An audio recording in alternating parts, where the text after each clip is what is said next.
The next two songs, No More and No One Is Alone, sort of speak or sing for themselves, I think.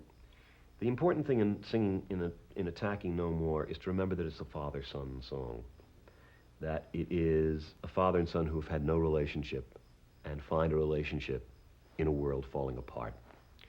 And that if the actors keep that in mind, the song will not become self-pitying. The other thing is that it's very important that the actor playing the baker uses this song as a determination not to leave the group that he's abandoned. He's left them all in the pathway of the giant, and this song is what determines him to go back there. And the very, very, very last moment, when he says no more, means we'll take no more of the destruction. We must all work together.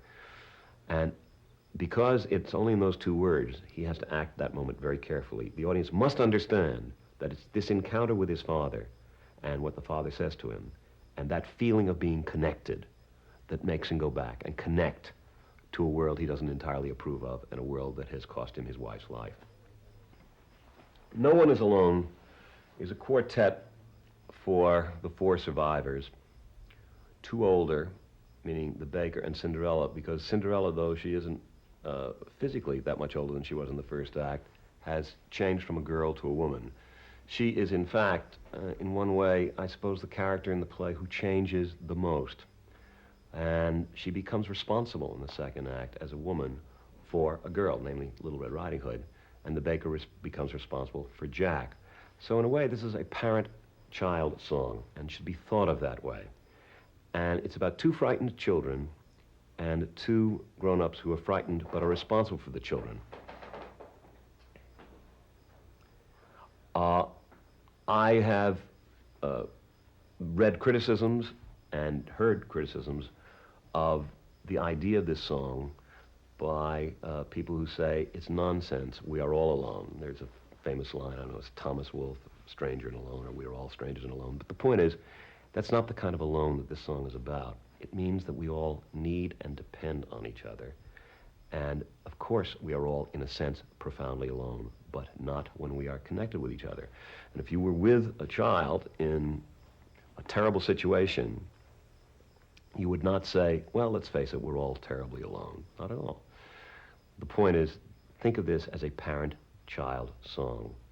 And it's as if the two parents were telling the children a fairy tale. And in fact, at one point, Jim and I toyed with them saying to the kids, once upon a time, at the end of the song. In fact, that now occurs at the end of the show. But remember that relationship when you're doing this. The other thing is that, of course, this is where the Bean theme finally becomes calm. It's neither sinister anymore, nor is it agitated. It is, though it's in the accompaniment only, you hear it suddenly as...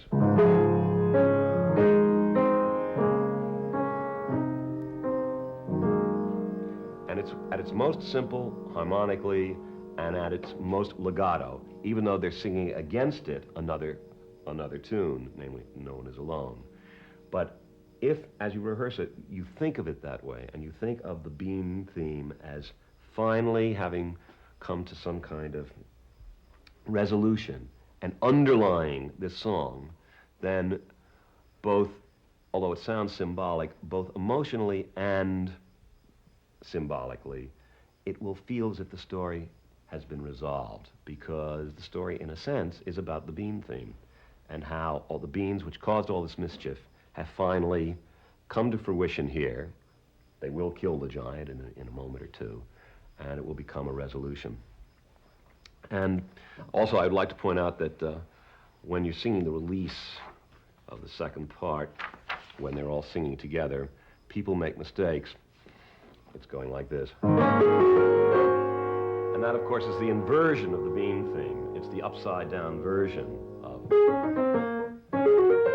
So that everything finally comes together in one song.